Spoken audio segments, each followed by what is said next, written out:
ባላከብረው የማይታየውን የክህነት ስልጣን ማክበር አልችልም።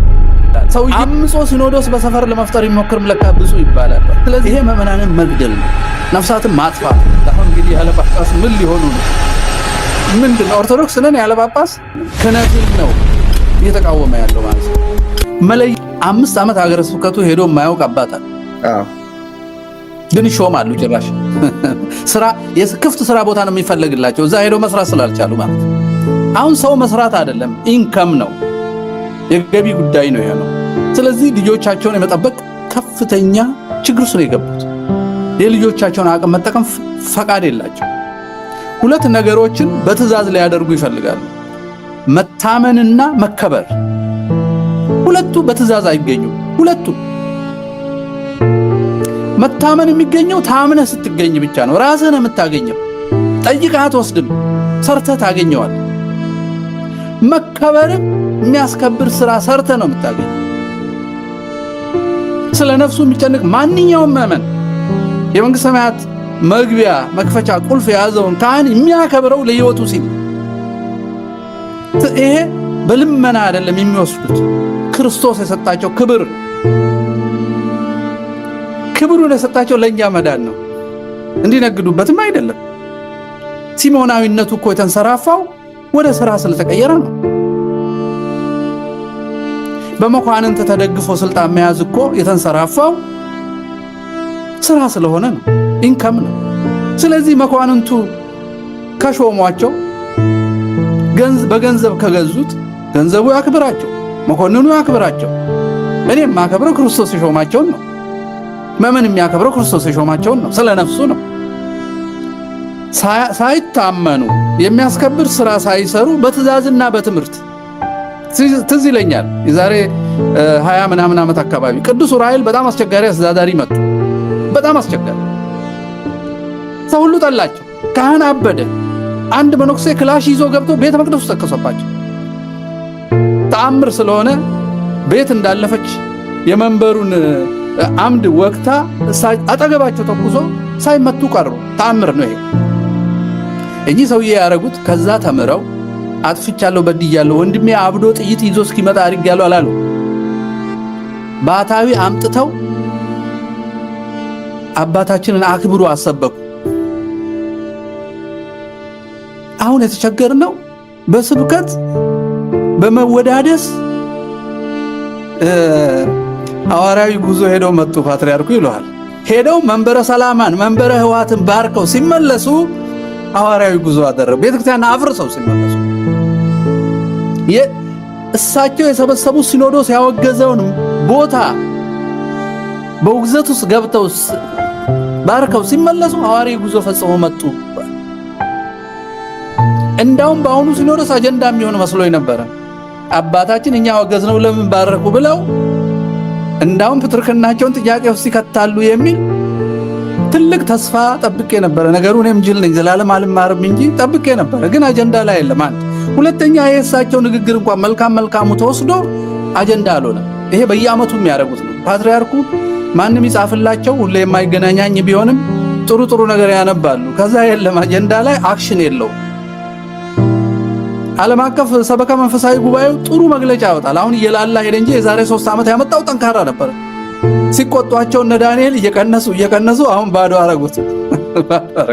ያኔ ሰማዕታት ሪኮግናይዝድ ይሉ ነበረ። አሁን ስለ ሰማዕታት አያነሱ።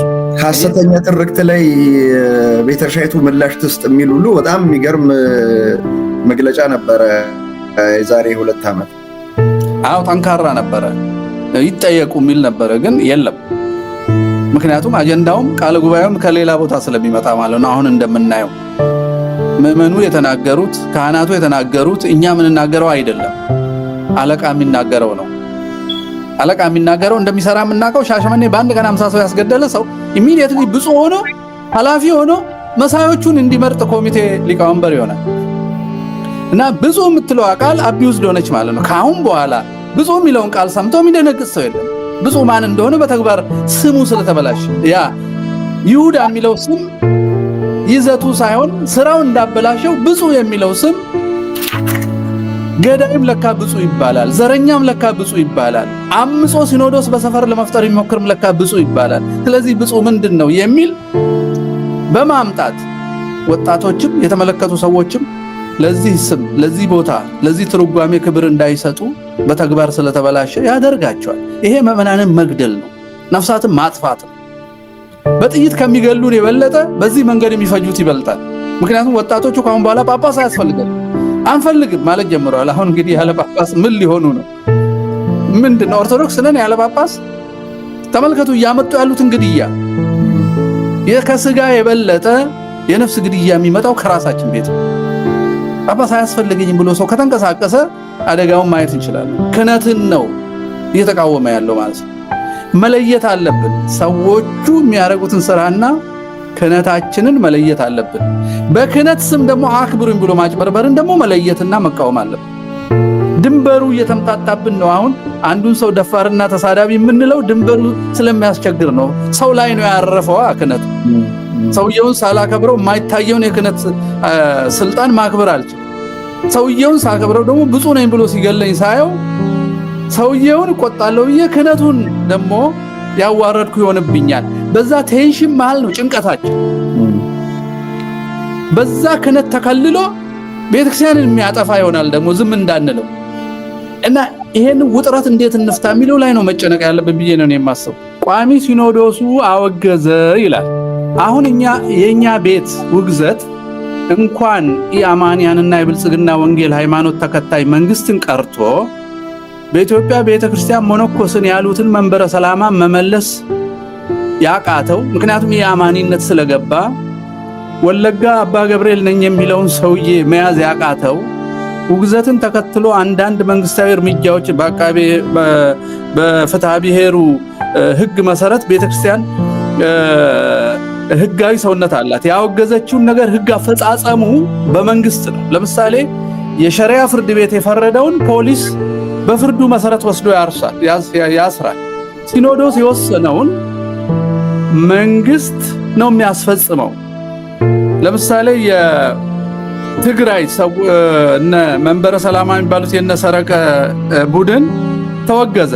ግን የኢትዮጵያን ኦርቶዶክስ ተዋሕዶ ቤተክርስቲያን አብያተ ክርስቲያናት በሙሉ ምዕመናን በሙሉ ገዳማት በሙሉ ወረው ሲወስዱ መንግስት ምንም አላስፈጸመም።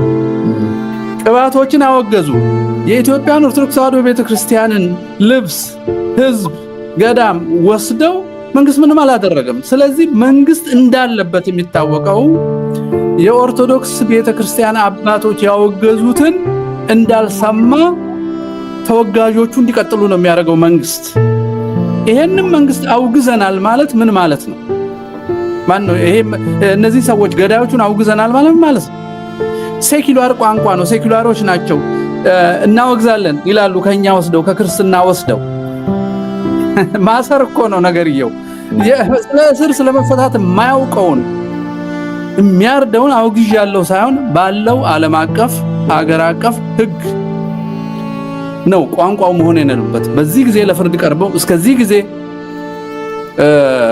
የተጎዱት ተከሰው ካላየን ሚሊዮኖች ልጆቻችንን ጥሪ አድርገን ራሳችንን የምንከላከልበትን ሁኔታ እንፈጥራለን ነበረ መዝጊያው መሆን የነበረበት። አክሽን የሌለው ተከታይ እርምጃ የሌለው ሽባ የሆነ የምዕራባውያን የፖለቲካ ሰዎች we are concerned እንደሚሉት ሰው እያለቀ ደስ እያላቸው ግን እንዳይታሙ we are concerned about what is going on in Ethiopia አሳስቦናል። በሶሪያ የሚካሄደው አሳስቦናል፣ በዩክሬን የሚካሄደው አሳስቦናል እያሉ እንደሚቀልዱት ጠበንጃ እየላኩ አሳስቦናል ይለዋል። የዛ አይነት መግለጫ ነው ለኔ የሲኖዶሱ መግለጫ። ምንም ሽባ የሆነ ክትትል የሌለው ነው። ቀጥሎ መደረግ የነበረበት እኛ አቅም አለን። አባ ቅድም እንዳሉት እኛ አቅም አለን። ይሄ እኮ ትንሽ ነገር ነው፣ በእውነት ትንሽ ነገር ነው።